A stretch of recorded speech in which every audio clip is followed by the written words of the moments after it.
Bien. Hola. Ulises Candico, vamos a hacer las presentaciones formales, Ulises. Adelante. Director de Planificación de Servicios y Operaciones Policiales Aéreas en el Ministerio de Justicia y Seguridad. Profesor del Instituto Universitario de la Policía. Compartimos circunstancias académicas muy buenas en ese momento. Ex de Cancillería en la parte de seguridad. Ex de un montón de otras cosas más. Y de otras personas también. Y de otras personas más. Para otra reunión. Otra reunión. Ulises, todo tuyo. Lo que necesites me llamas. Dale. Bueno, muchas gracias. Buenas tardes a todos. Un placer estar acá, Oski, nuevamente con ustedes. Bueno, lo mío es seguridad en las cumbres presidenciales. Y realmente el sábado compartimos con Oscar y con Daniel la entrevista ahí en la radio, en la FM Palermo, que fuimos a hablar un poco sobre la cumbre, sobre el evento que íbamos a tener hoy. Y realmente habernos escuchado a todos los colegas que me precedieron, creo que llegó al momento que esto es un culmen, de decir, bueno, todo lo que se habló tiene un motivo de ser, una razón, y un poco de eso está en esto que vamos a ver hoy nosotros. Cuando hablamos de las cumbres presidenciales es ese momento, la famosa foto, los 15 minutos que demora o media hora en tomar la foto hasta que todos se alinean, hasta que todos llegan, ocupan una posición. Y es eso, en definitiva, lo que transmite o trasciende a través de los medios la cumbre de Mar del Plata, la cumbre iberoamericana, la cumbre de la LARI. Es esa foto. Ahora, detrás de esa foto, detrás de ese instante, de ese momento, hay un montón de actividades que se desarrollan y que son parte importante de esa actividad. Obviamente, cuando llega el momento de realizar una cumbre y nos convocan aquellos que tenemos la responsabilidad de llevarla adelante, lo primero es entrar en un gran grito de pánico, no, otra vez una cumbre, otra vez me toca a mí, porque realmente la actividad es extensa. Se trabaja con múltiples incertidumbres que casi nunca llegan a aclararse hasta último momento, y lo único que nos da un marco de tranquilidad es decir, bueno, miro a izquierda, miro a derecha y me encuentro con algunos otros que al igual que yo están gritando, pero que ya en alguna otra oportunidad estuvimos juntos. Las cumbres presidenciales tienen una data lejana y antigua en el tiempo. Podríamos decir que una cumbre de jefes de Estado es cuando 3 o más jefes de Estado se reúnen para resolver o tratar temas comunes. Antiguamente, obviamente, no había tantos jefes de Estado, había reyes, y por ahí no eran cumbres multilaterales, sino que eran 2 reyes que se reunían para resolver alguna disputa o tratar algún tema, y muy probablemente parte del acuerdo y del cerrar el acuerdo era decir, bueno, esta es mi hija, que se case con tu hijo mayor, y ahí quedaba cerrado el tratado. Hoy los presidentes no hacen eso, no lo estilan, tratan de buscar otros tipos de acuerdos. Históricamente podemos encontrar cumbres interesantes, como puede haber sido posterior a la Guerra Mundial, cuando se arma la cumbre de los presidentes que forman el Consejo de Naciones para tratar temas de materia de la seguridad, fracasa, después aparece Naciones Unidas y demás. El tema es que hoy por hoy el tema de cumbres es algo que está vigente y a la orden del día. Todos vemos cuando hay actividades presidenciales o hay cumbres, muchas son conocidas por nosotros por los actos por ahí de protesta o por la violencia que en sí mismas generan. Tenemos para nosotros la cumbre de Mercosur o la cumbre de UNASUR, que son las más clásicas, pero alrededor del mundo hay miles de cumbres, hay muchas actividades que se realizan en un mismo año en diferentes lugares.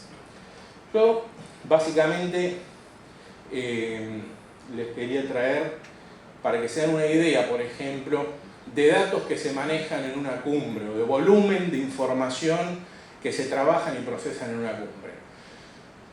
Estos datos corresponden a la 20ª cumbre de Iberoamericana, que se realizó en el año 2010 en la ciudad de Mar del Plata, acá en nuestro país, en la cual me tocó trabajar profundamente con, obviamente, las fuerzas federales y la Policía de la Provincia de Buenos Aires, entre otros.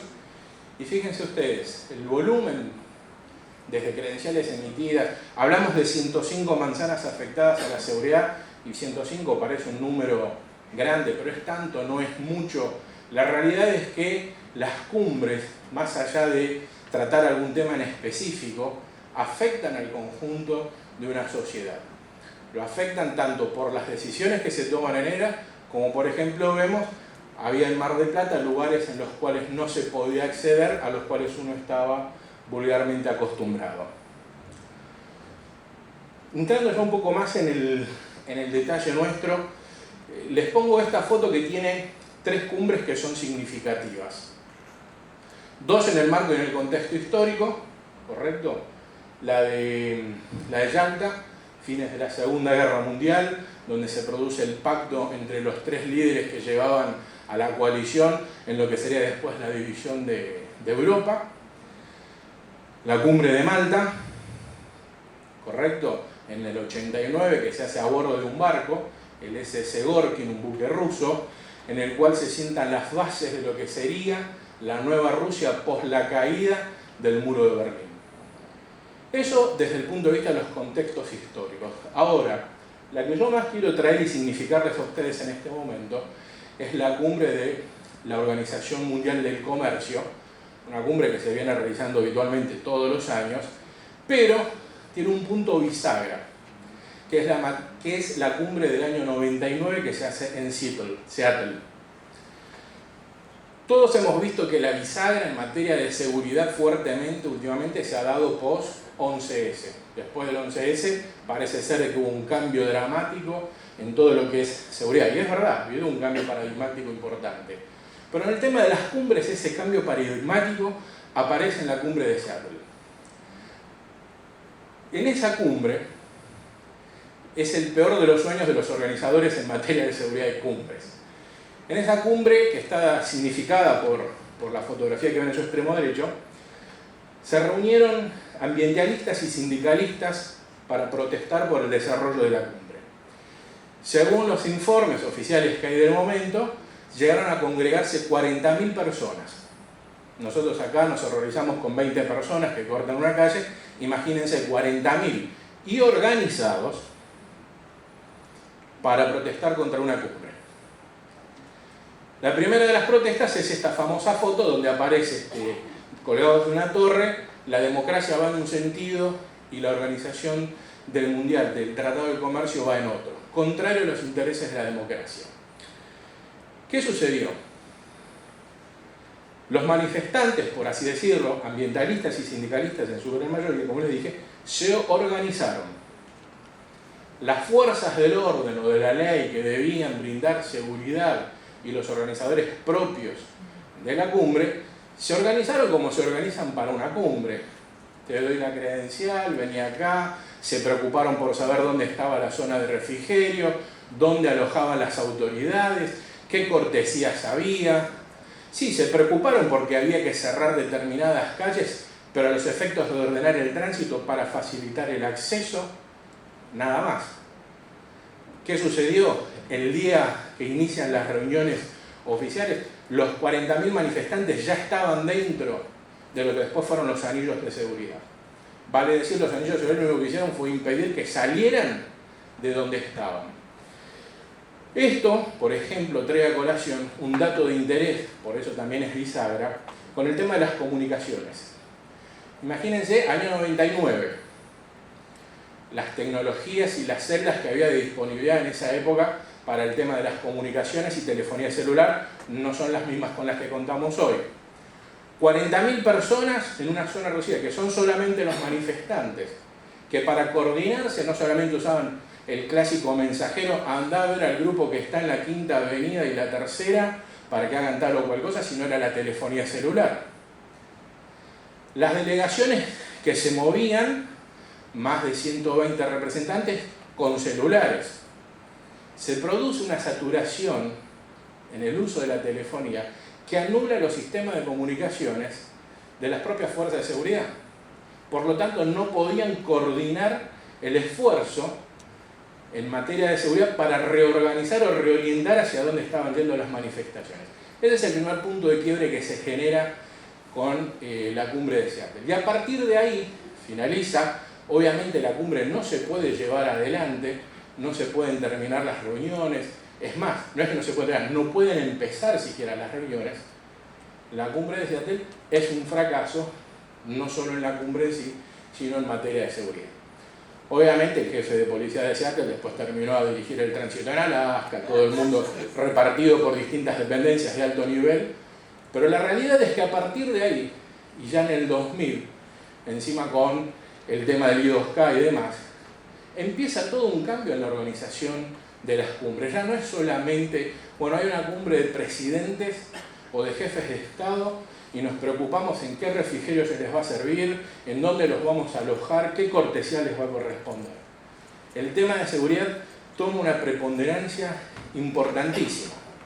Hasta ese momento, lo único que tenían en común todas las cumbres de jefes de Estado o de presidentes, básicamente, era el desplazamiento de ellos. Ahora bien, se materializa la cumbre, se realiza. ¿Qué es lo que queremos evitar los que estamos del lado de las fuerzas del orden y de la ley? Y bueno, uno quiere evitar, a pesar que le matan a un presidente.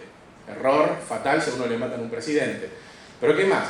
Y no queremos que nos suceda, por ejemplo, lo que sucedió en la cumbre de Alcué, donde aparece nuestra representante argentina con un cartel que dice "Basta papeleras", ¿correcto?, adelante de todos los presidentes. Así como apareció ella con un cartel, aparece Ahmed, el terrorista, muerto, de todos lo habrán visto en internet. ¿Qué tampoco queremos que nos suceda, que es lo menos grave? Bueno, pintadas en las calles, "Fuera el rey", "Yankees go home". ¿Por qué? Y porque somos, en alguna medida cumplimos el precepto viejo del castillo. Cuando viene un caballero a mi castillo, deja su espada, ¿por qué? Porque yo le brindo las cortesías de la seguridad, le brindo las cortesías para que pueda desarrollar su actividad en plenitud. Evidentemente eso es molesto. La otra foto que aparece arriba a la derecha, no sé si recuerdan hace 2 o 3 años atrás, en la Casa Blanca una pareja, que eran cholulos, les gustaba salir en las revistas, traspasan todos los sistemas de seguridad e ingresan a la cena en la Casa Blanca, que era la recepción del premier de la India, y comparten la cena con Barack Obama, con el premier de la India, con Hillary Clinton. Y así como entraron ellos, obviamente entraba Pepito, otra vez Ahmed el terrorista, cualquiera entraba. Nuevamente al jefe de turno del servicio secreto, otro que fue a Alaska, gente que va reposicionándose con su carrera. Pero la realidad es que esta es parte de las cosas que nosotros queremos tratar de evitar de que se materialicen.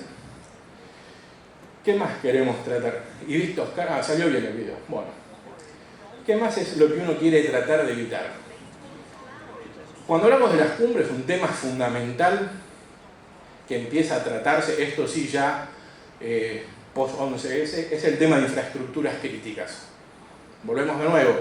La cumbre es la foto de los presidentes al final, la reunión de sus cancilleres previamente, ministros de distintas ramas, las cortesías, los alojamientos, la seguridad, pero todo eso tiene que tener continuidad. Es lo mismo que en la empresa, la continuidad operativa. Yo tengo que garantizar la continuidad de la cumbre. Y para la cumbre es lo mismo que si fuera acá, que ahora se nos corta la luz, yo pateo el cable, tiro la computadora. ¿Y cómo seguimos?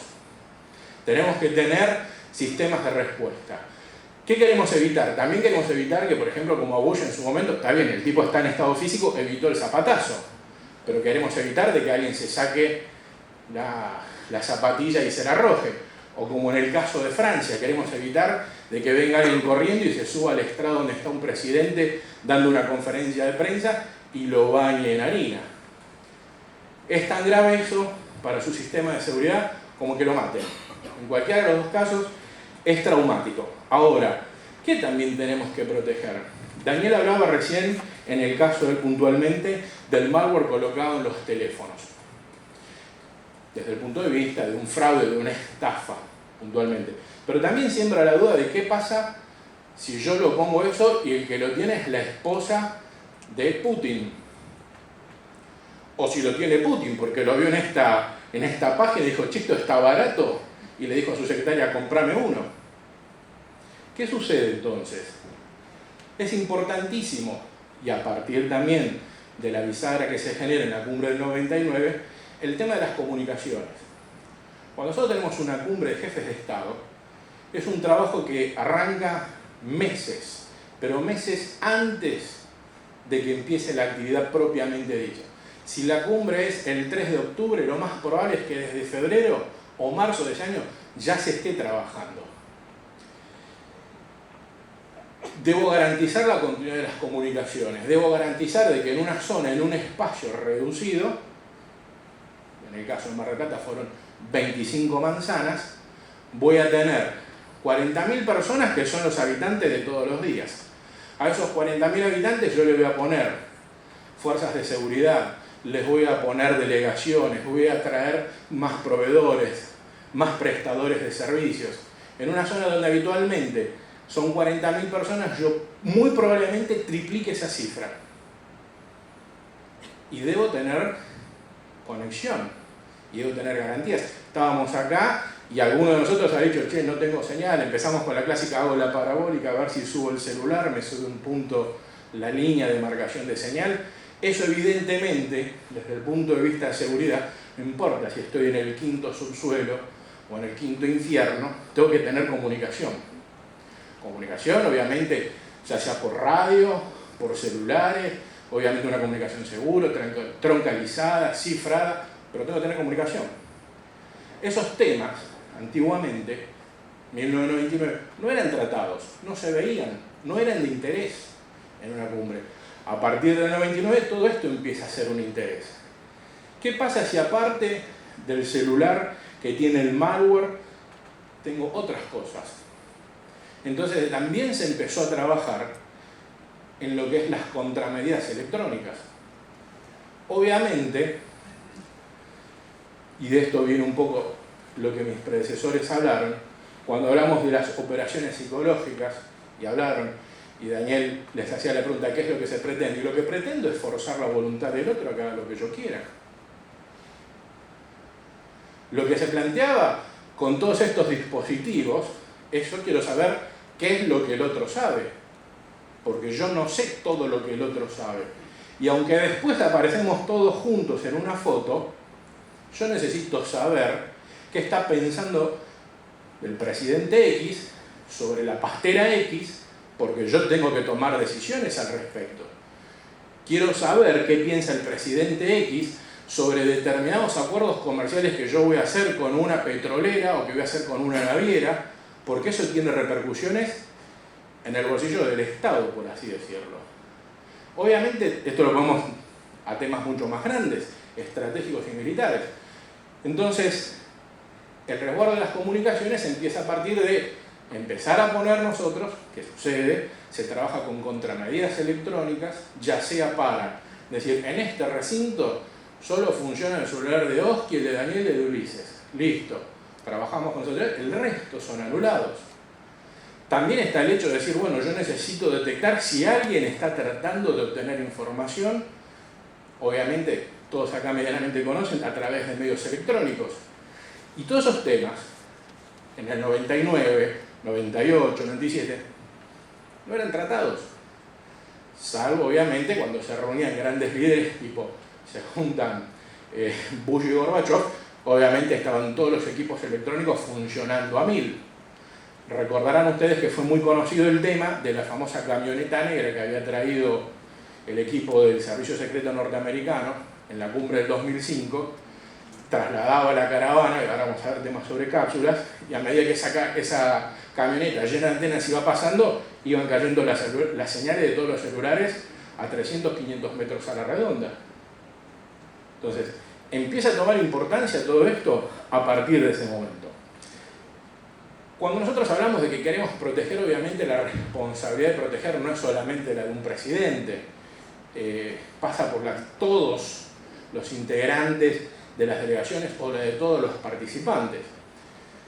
La gran realidad es que la mayoría de las amenazas son manejables y tratables, así como veíamos que le tiran arena, tenemos, por ejemplo, qué sé yo, CQC, un clásico que en cualquier cumbre o en cualquier actividad va a querer tratar de poner su tono gracioso. Después lo vemos nosotros por televisión y nos parece divertido y nos reímos y aparece Ulises con el bonet y los ojos rojos o tirando fuego, y en ese momento es divertido. Pero en el momento que sucede, en el momento que nosotros tenemos la responsabilidad del cuidado, no nos es gracioso. Tampoco le es gracioso al jefe de Estado o la autoridad que está en ese momento trabajando mentalmente con su cumbre y desarrollando sus actividades. Entonces, a partir de ahí empieza todo un proceso. Ya gritamos, nos pusimos, nos tiramos todos los pelos de la cabeza, los pocos que nos van quedando. Y hay una realidad. La cumbre se realiza y viene. Y empieza todo un proceso de planificación y organización. Y en ese proceso, habitualmente, los que hemos trabajado hemos logrado identificar 5 puntos principales. Primero es decir, bueno, hay una cumbre. ¿Dónde? Fundamental para nosotros, obviamente, saber a dónde se va a realizar. El dónde se va a realizar tiene 2 instancias. La primera es la de conocimiento medianamente tardío y conocido. Por ejemplo, todos sabemos que año por medio hay una cumbre del Mercosur en Argentina. Éramos 4 Estados miembros, los permanentes, la presidencia iba rotando semestralmente. Todos sabíamos que año por medio teníamos, desde enero a junio, la presidencia pro tempore, y en julio había que entregarle a Brasil. Todos sabíamos que en junio hay una cumbre. ¿Dónde? Y el dónde parece ser muchas veces uno de los secretos mejor guardados. Nunca nos enteramos. Allá por el mes de marzo empiezan los rumores. No, parece que se hace en Calafate, no, parece que nos vamos a Tucumán. Recorremos las 23 provincias de un lado al otro. Fundamental para los que tenemos que organizar, ya sea desde el punto de vista del protocolo y ceremonial, de prensa o de seguridad, saber el dónde, para saber qué dispositivo voy a poner, con qué topografía me voy a encontrar. Allá por el mes de abril, a algunos se le cae la idea a mayo y nos dice, bueno, miren, va a ser en tal provincia. Buenísimo. Primer dónde resuelto. Segundo dónde. ¿Dónde? Dentro de provincia San Juan. Y bueno, eso está a definir. Más incertidumbre, más nerviosismo, más tirada de pelos. Termina resolviéndose el dónde exactamente, generalmente unos 2 meses antes, 2 meses y medio antes de la realización de la cumbre. El caso de Mar del Plata fue un caso excepcional, que lo sabíamos prácticamente 10 meses antes, y 10 meses antes empezamos a trabajar en Mar del Plata. El cuándo y la duración es otro de los grandes interrogantes que tenemos. Básicamente el cuándo todos sabemos que es en el mes de junio. Ahora, el mes de junio tiene sus días y hemos vivido también momentos en los cuales la cumbre se tiene que entregar, la presidencia antes del 1 de julio y era 5 o 6 de julio y todavía estábamos viendo fecha para pasar la cumbre. Identificar los participantes. Para nosotros es fundamental identificar los participantes. Ustedes comprenderán que el identificar los participantes es vital porque nos permite identificar los riesgos externos que vamos a importar. Yo conozco, o nosotros conocemos, medianamente, por decirlo de alguna manera, nuestros riesgos locales, que van mutando según el calor del momento que podemos estar viviendo. Un riesgo que hoy tenemos sindical, por decir una barbaridad, dentro de 2 meses no lo tenemos y no afecta a la cumbre. Ahora, fundamental son los riesgos que exportamos. Los riesgos que exportamos no es un tema menor, porque importamos terrorismo, importamos narcotráfico, importamos narcoguerrilla, importamos un sinfín de problemas. Ejemplo, 2010, cumbre de Iberoamericana, 22 jefes de Estado, uno de esos, el presidente de México, quien en ese año estaba amenazado por los carteles y le habían puesto precio a su cabeza. Fue un dolor de cabeza, vale la redundancia, organizar la seguridad para esa persona. Porque desde que había que poner un vehículo prácticamente que fuera un tanque blindado contra cohetes portátiles que no hay en el país, a un montón de otras cuestiones. Porque volvemos al principio del castillo. Cuando estás en mi castillo, yo te doy todas las cortesías, pero yo también te garantizo que mientras estés en mi castillo a vos nada te pasa. Y el nada te pasa va, no te tiran harina mientras das una conferencia, no te tiran con un RPG-7 en el auto mientras venís a la cumbre. Ese es el rango en el cual tenemos que trabajar. importamos riesgos que a veces no tienen que ver en la forma directa con una amenaza terrorista o con una amenaza a un cartel. Importamos riesgos de carácter ambientalista.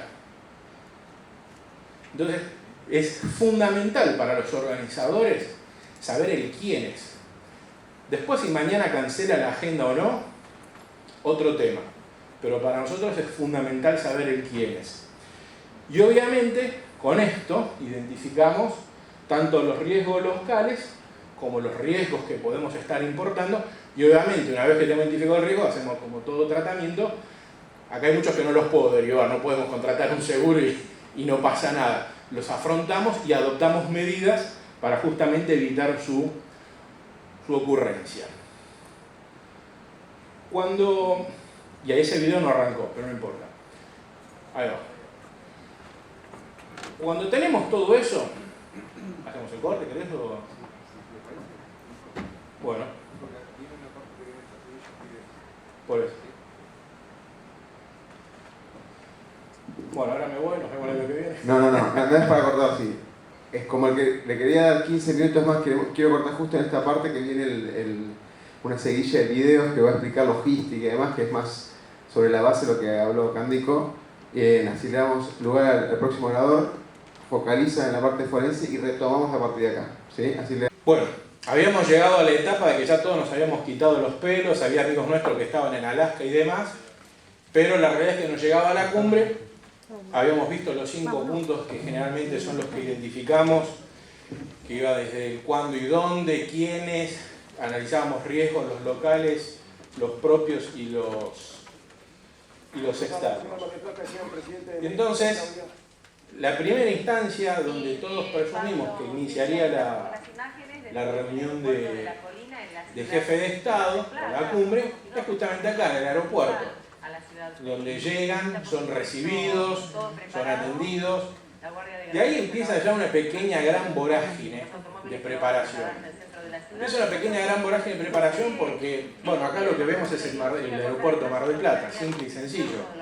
Pero ustedes imagínense que llegan aviones oficiales, la gran mayoría de los jefes de Estado vuelan en sus propios aviones, y eso implica un corrimiento de los vuelos comerciales, eso implica asignarle en pista una posición remota generalmente, o asignarle una posición específica, si no es que desembarque en una posición militar, para que bajen, no solo el presidente, sino con las comitivas.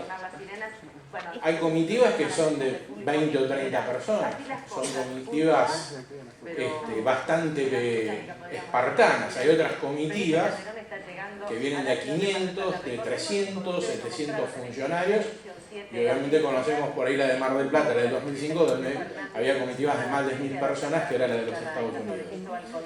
Y eso genera una suerte de logística importante. Porque si bien vemos que el tránsito que se puede, o las medidas de seguridad que se pueden llegar a adoptar en un aeropuerto son las básicas, vamos a poner tiradores en altura, las zonas que ya son estériles las vamos a esterilizar más, vamos a aumentar el control de explosivos, vamos a poner vehículos Scan-Van rondando la zona para que también detecte explosivos en vehículos aledaños, vamos a duplicar el personal, vamos a garantizar las comunicaciones.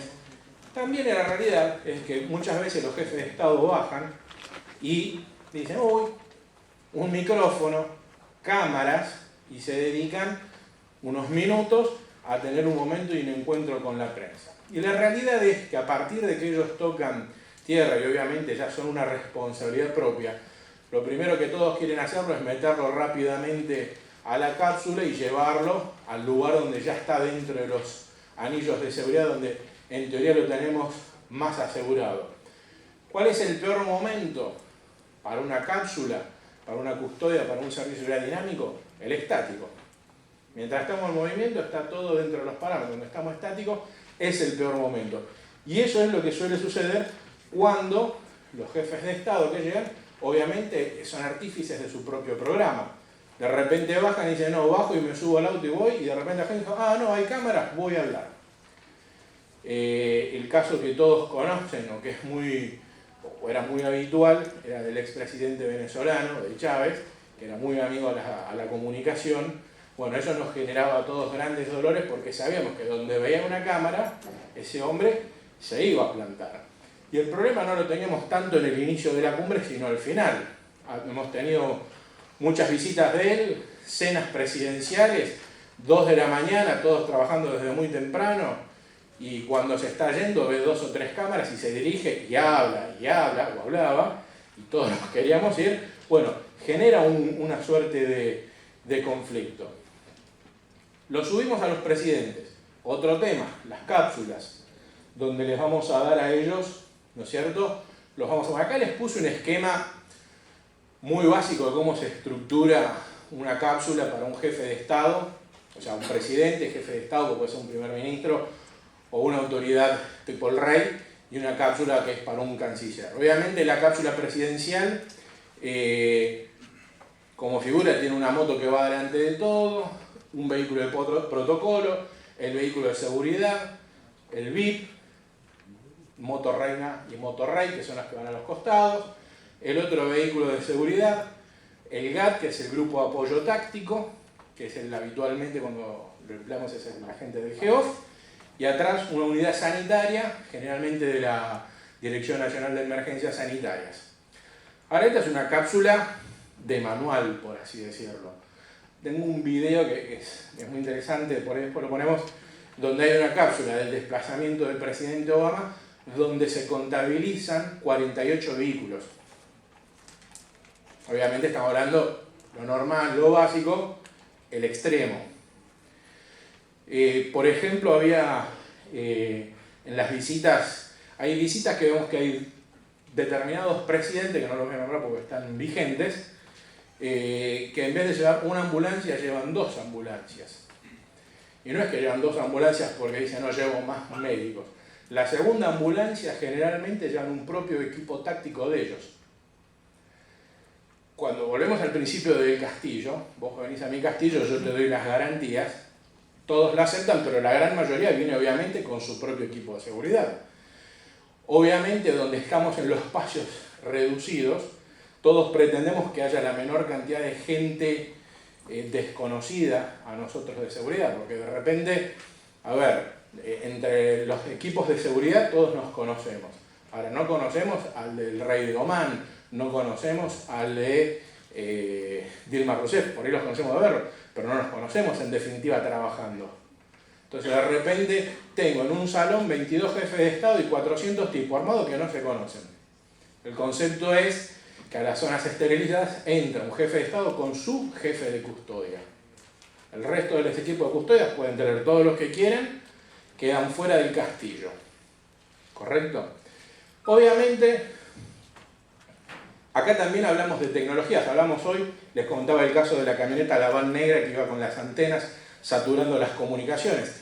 Acá también tenemos en el traslado, obviamente, un interés de tener un geoposicionamiento de estos vehículos, donde podemos ser objeto también de interferencias a estos elementos. Todo esto después vamos a ver va replicado a un comando, obviamente, donde hay sistemas GIS, donde vemos el desplazamiento de los vehículos y tenemos una información al momento y vigente de qué es lo que está sucediendo. Entonces estas son un poco de las medidas básicas que se pueden llegar a encontrar en una cápsula. Hasta que llegamos prácticamente a la cumbre. La cumbre, como vimos en el primer planito que les mostré de referencia de Mar del Plata, tiene varios anillos. El crear varios anillos de seguridad es transparente. Quiero crear la mayor cantidad es el principio del sistema de defensa de seguridad en profundidad. Quiero crear la mayor delación o retardar lo más que pueda al oponente en que llegue al objetivo, que es mi castillo, el lugar, el edificio donde se está realizando la cumbre.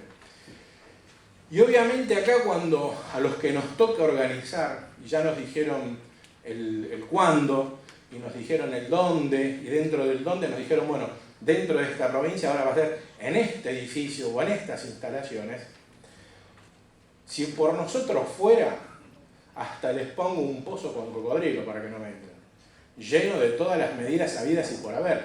Y si me dan la opción a nosotros desde el punto de vista de seguridad elegir que sea en el medio de un desierto o arriba de una montaña donde no acceda a nadie, Obviamente nunca se da ese ideal desde el punto de vista de la seguridad, porque las cumbres necesitan tener promoción, como todo, necesitan divulgación.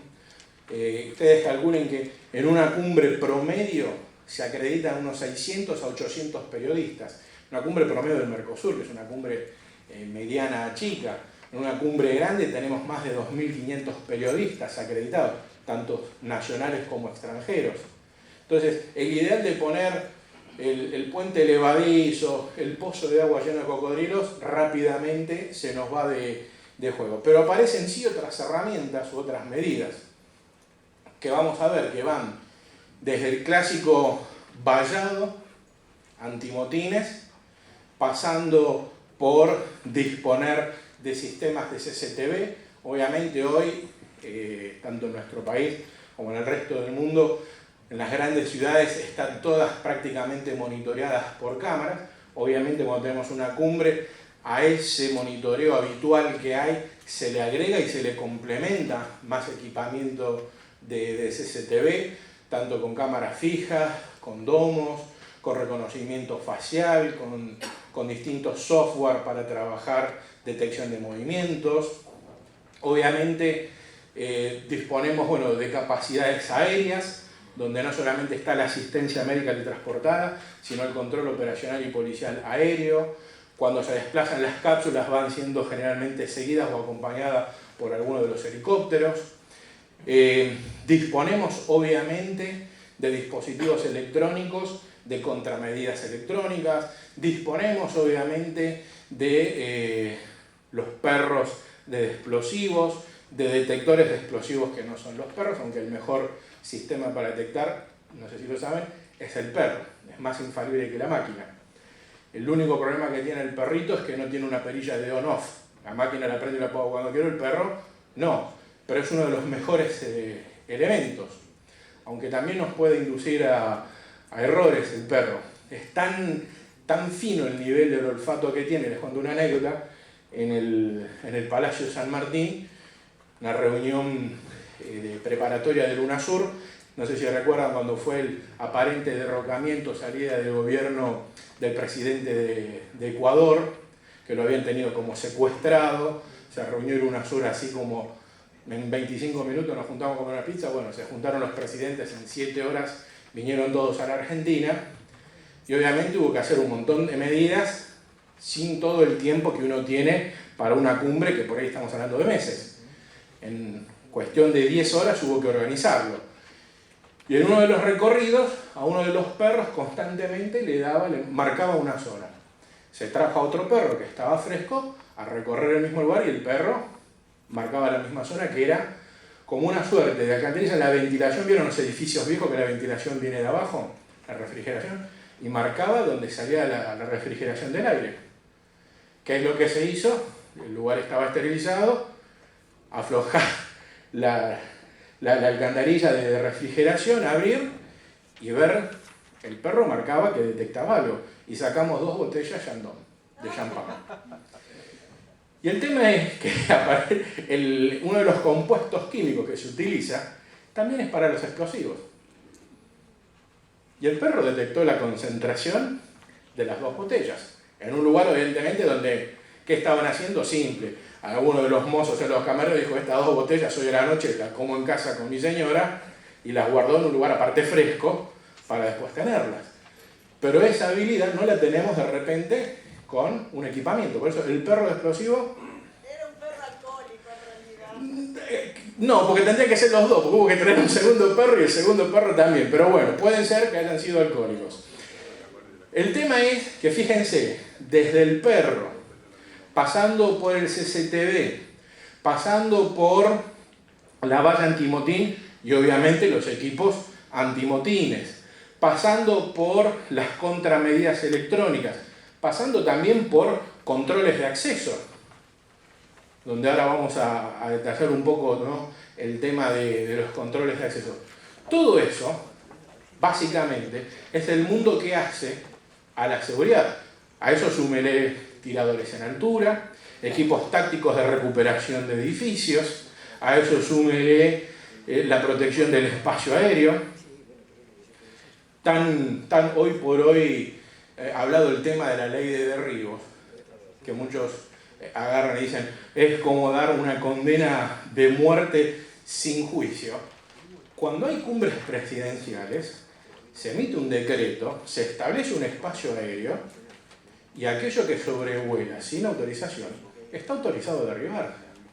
Acá en Argentina, hace 10 años se hace esto, desde la cumbre del 2005.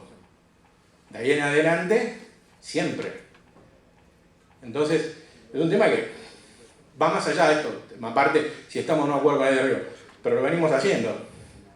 Habría que entonces pensar desde otro punto de vista. El tema es, desde que derribo un avión al perrito, tengo un sinfín de medidas de seguridad físicas y electrónicas, la convivencia en forma permanente del mundo virtual con el mundo físico para garantizar las medidas de seguridad. Ahora, cuando empezamos esta segunda etapa, yo les dije, todo empieza acá. Y aparecía el aeropuerto de Mar del Plata, y hablamos un poco de cuándo llegan. Y la realidad es que la cumbre no empieza cuando llegan los jefes de Estado al país anfitrión, ni tampoco empieza cuando llegan los cancilleres o los ministros de la cartera que sea a realizar los trabajos preparatorios. La cumbre empieza bastante antes con las acreditaciones. Es el primer contacto que hay formal entre los estados, entre los proveedores y los prestadores de servicios que me van a dar algún servicio o me van a proveer un elemento, las fuerzas de seguridad, con el desarrollo propio de la cumbre. Y esto, el centro de acreditaciones, tiene dos espacios donde se realiza. Uno que obviamente es el espacio físico y el otro el espacio virtual. Y el espacio virtual es por ahí uno de los más ricos, ¿no es cierto?, que nos va a interesar a tratar a nosotros. Lo hablábamos un poco con Daniel y con Oscar el sábado cuando fuimos al programa de radio, porque el espacio virtual abre una puerta a un sinfín de riesgos. Hasta ahora vimos básicamente los riesgos, me vienen con el lanzacohetes y me bajan el auto del presidente de México, el que viene con harina, el de CQC Mar del Plata que le quería entregar al rey un pasaporte porque no había venido el presidente y entonces que no quiere venir a la Argentina, miniedades. Estamos abriendo una puerta gigante, virtual, de acceso.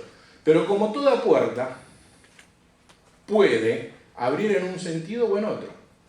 También es una herramienta de trabajo para nosotros, este espacio virtual. ¿Qué es lo que sucede básicamente en este espacio virtual? Se transmiten paquetes de datos. ¿Y eso qué contiene? Información.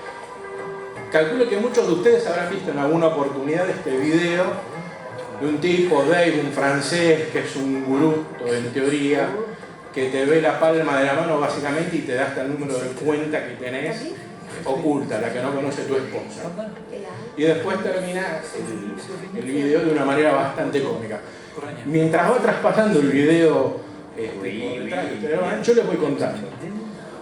En este entorno virtual que se genera en el centro de acreditaciones, se habilita un sistema website, un HTTPS, por el cual, a través de un password y un usuario, salvo la prensa, accede delegaciones, el proveedor de internet, el proveedor de telefonía celular que me tiene que garantizar y reforzar con antenas y me tiene que potenciar las celdas para que yo tenga continuidad en las comunicaciones. Todos deben ingresar a ese portal y dejar sus datos. La acreditación en una cumbre de jefes de Estado no es la acreditación en la que estamos acostumbrados, como esta que hemos venido, o en alguna otra en la que uno va. Sí, Ulises Candicos, de tal lado, me anotan, por ahí me sacan hasta la fotito y me dan una ID, que me la pegan o me la dan colgando, en la cual yo recorro después la cumbre. Y entonces el que me ve, Ulises, ¿de dónde sos? Bueno, y uno empieza a interactuar. La acreditación, la identificación en una cumbre es para eso, para identificar y determinar quién es esa persona primero, para determinar cuáles son los accesos que tiene vamos a ver que las ID en las cumbres no solamente son para traspasar los vallados, sino determinan a dónde puedo, cuándo puedo estar. Y finalmente me da una herramienta a mí tecnológica para saber quién está y dónde. En este paquete de datos, que vamos a encontrar realmente básico, que son los datos filiatorios, aparecen también un sinfín de otros datos. Por ejemplo, para algunas personalidades de autoridades se les pide desde el grupo sanguíneo hasta que especifique si tiene algún tema, alguna enfermedad o alguna patología especial, para que obviamente los equipos de sanidad estén atentos y preparados para atenderlo. Desde el grupo sanguíneo, como les decía, para decir, bueno, el área de la Dirección Nacional de Emergencias Sanitarias dice, bueno, tengo que tener un acopio de tantos litros de tales tipos de sangre. Pasa la información, por ejemplo, en lo que es las áreas de seguridad extranjera, cuando vienen, qué armas traen, más allá de marca y modelo y tipo, para después hacer los permisos necesarios con el RENAR, porque yo le puedo decir, mire señor, acá donde dice misil Patriot, ¿usted se refiere al misil Patriot? Y le diré, no, mire, acá no, las custodias ingresan con armas portátiles. Donde me ponen equipos electrónicos, otro de los requisitos, puede venir con su propio sistema de comunicación. Ahora, donde me ponen equipos, no voy a entrar en detalles iguales, que yo sé que son de contramedidas electrónicas, que son inhibidores, que son capturadores de información, por más que vengan y gocen de ciertos resguardos que le da el tema del pasaporte diplomático, uno le puede decir, mire, esto no está autorizado. Después, si yo lo encuentro y lo engancho usándolo, es otro tema, un conflicto por ahí más de índole internacional. Ahora bien, esa puerta me da un sinfín de información, un sinfín de datos, en el cual están obligados todos a pasar por ese sistema. Y cuando digo todos, exceptuamos a los 2 perros alcohólicos, pero el resto todos tienen que pasar desde los presidentes. Obviamente no se sienta el presidente a cargar sus datos, habrá algún secretario que carga los datos del presidente, el de un proveedor de un servicio, como les dije, hasta el de las fuerzas de seguridad. Todos saben, los que estamos acá, que estar un uniformado no identifica a nadie. Máxime cuando, no entiendo, te vas. Yo, bien. Gracias. Máxime cuando hay una cumbre que tenemos, como veíamos al principio, más de 4.000 efectivos afectados a la ciudad. Evidente, yo conoceré a 100 o 200 con suerte. Los otros 3.800 no.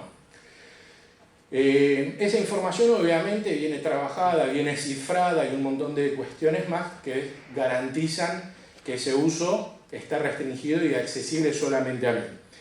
También vamos a ver, les hago muy rápido entonces, con más en el signo de cerrar, cómo hemos ido evolucionando. Nosotros antiguamente, cuando se hacían las cumbres, las credenciales eran el clásico cartoncito tipo tarjeta de crédito, que decía Mercosur, nada más. Después apareció otra que decía Mercosur, la bandera del país, la foto de la persona y sus datos, como la que está al costado.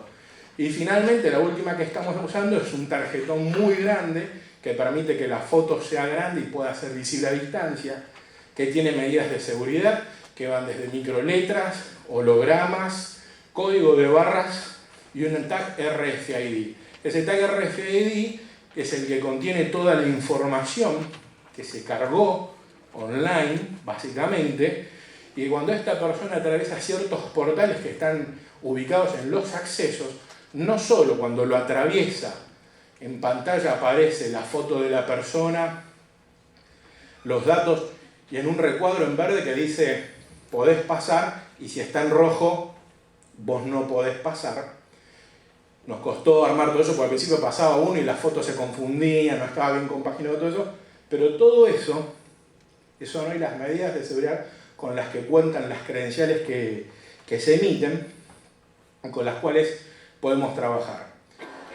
Obviamente a todos nos interesa cuando estamos en el área de comando y control saber dónde están nuestros presidentes nuestros, me refiero a los 22 que tengo en ese momento, dónde está cada uno. Y esa credencial, en la medida que ustedes o la persona va traspasando los diversos anillos, me va apareciendo en un suerte de GIS quiénes están y dónde están. Obviamente lo que tengo en realidad es qué tarjeta está. Si yo me la saco y se la doy a Oscar, va a figurar que estoy yo. Pero en definitiva, eso después adentro se trabaja, porque así como hay cámaras en el exterior, hay cámaras en el interior. El otro trabajo grande que hay con el tema de identificación es el tema de aquellos vecinos, comerciantes que viven dentro de los anillos. En Mar del Plata, les comentaba, tuvimos que censar 30.000 personas, un poquito más es el número final, pero 30.000 personas es el número que hubo que censar. Y esa gente también lleva un proceso de identificación. Un poco lo van viendo acá, se utiliza un aparato que es el Morpho Rap ID, que tiene la Superintendencia Científica de la Policía Federal, que después de esto se hizo famoso en el tema de los partidos de fútbol, ¿correcto? Donde la persona en principio iba y se la censaba. Se le tomaban 2 huellas dactilares, se le sacaba una foto, se le cargaban en el mismo sistema, en el mismo dispositivo de captura ciertos datos que después eran corroborados para saber que realmente el que dice que vive acá, o el que trabaja acá. Y ese sistema permitía después, durante el desarrollo de la cumbre, cuando venía el vecino, ponía su dedo. Antiguamente le dábamos una credencial. Y la cultura nuestra no es la de andar con documentos, y menos en el interior.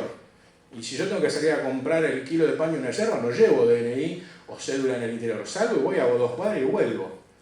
Entonces, en las cumbres anteriores había pasado esto, que la gente salía y se había olvidado de salir llevar su credencial. Y cuando volvían, sí, yo recién salí, tengo el pan y el mate. ¿Y la credencial? No credencial, no pasar. Los problemas que eso generaba. Entonces, como nadie suele olvidarse los dedos, dijimos, bueno, vamos a utilizar la tecnología. Y aplicamos este dispositivo junto con la gente de Policía Federal Argentina. El problema lo tuvimos porque había más de 20 puntos de acceso, había que llegar a puntos de acceso, había que llevar conectividad y electricidad. Eso fue un tema de infraestructura. Está bien, uno lo reemplaza con el chip 3G, le ponemos, pero había que hacerlo. Ese dispositivo permite almacenar hasta 150.000 datos, entonces las personas hasta 150.000 cargas yo podía generar. Eso offline. Si yo lo trabajo online, trabaja con los 15 millones de datos que tiene Policía Federal acá en Científica. La consulta en el momento, en el propio dispositivo, es menor a los 3 segundos, cuando es ya vía online, dependiendo la velocidad de la transmisión, puede demorar hasta 3 minutos. Sí, ya cierro. Creo que me queda... Una vez Bueno, paso y voy cerrando. Comando y control. Hoy hablaron acá de operaciones psicológicas, tiraron ahí el C4, el C4IS que vendría acá, que es el C, el 4, porque 4 veces se repite la C, comando, control, comunicación, computación, inteligencia y seguridad. Todo eso nucleado en algo que vamos a definir como comando y control. Ya, mira, hasta puse la del final. Mira, Desapareciste ahí. me está viendo acá, está como los rayos así que me tirás, pero bueno. Todo esto, obviamente, termina nucleado en un centro de comando y control, donde hoy, gracias a la tecnología, tenemos dispositivos GIS, entonces tenemos la suerte de tener megapantallas, donde podemos tener desde el movimiento de las cápsulas, podemos levantar la información de CCTV, las propias que tiene cada localidad o cada municipio, más las que agregamos nosotros. Levantamos por transmisión la información que nos tiran los helicópteros, obviamente también de las filmaciones. Tenemos vehículos Scanvan, que son las camionetas que van recorriendo y van tirando unos potentes rayos hacia los costados, lo digo así seguramente para que lo entiendan, y hace una radiografía del vehículo que está traspasando, y esa información también nos viene online para saber si en ese vehículo que está estacionado hay o no hay explosivos. Las acreditaciones no solo se hacen sobre las personas, vuelvo a sacar de lado los 2 pichichos, sino también sobre los vehículos. Recordando un poco el caso del AME, acordémonos de la Traffic, que tenía una chapa patente distinta, bueno, entonces se controla absolutamente todo eso. Y todo eso, que es un trabajo de meses, y que empieza el centro de acreditaciones, y junto al centro de acreditaciones casi al mismo tiempo el comando y control a trabajar un mes antes, se nuclea en un mismo lugar el mundo físico y el mundo virtual. Asusta un poco hoy, por ejemplo, cuando hablábamos del ingreso, de repente nosotros hemos tenido en las cumbres manifestaciones que iban desde 20 a 500, 700 personas. Les recuerdo que hubo una cumbre Mercosur durante el conflicto del campo con la resolución 125 y teníamos tractores y gente que venía a protestar. Nunca en la magnitud que pasó en la cumbre de Seattle con 40.000 personas. Pero ¿qué pasaría si mañana, dentro de las misiones que le tienen en el Ingres, ponen un punto de encuentro que es en una zona de una cumbre? Y de repente me aparecen 40.000 ciudadanos mirando el celular para llegar a un lugar. Todo esto es, como conclusión, la importancia de poder operar y comandar el espacio físico y el espacio virtual. El dominio tiene que ser sobre los dos mundos, el físico y el virtual. Si no, no hay seguridad que valga ni para un presidente ni para nosotros como ciudadanos a pie. ¿Está bien, Oscar? ¿Me puedo ir? No, estás aquí, quédate. ¿Cuánto más? Y el aplauso hay que hacer. Bueno, el aplauso. Muchas gracias.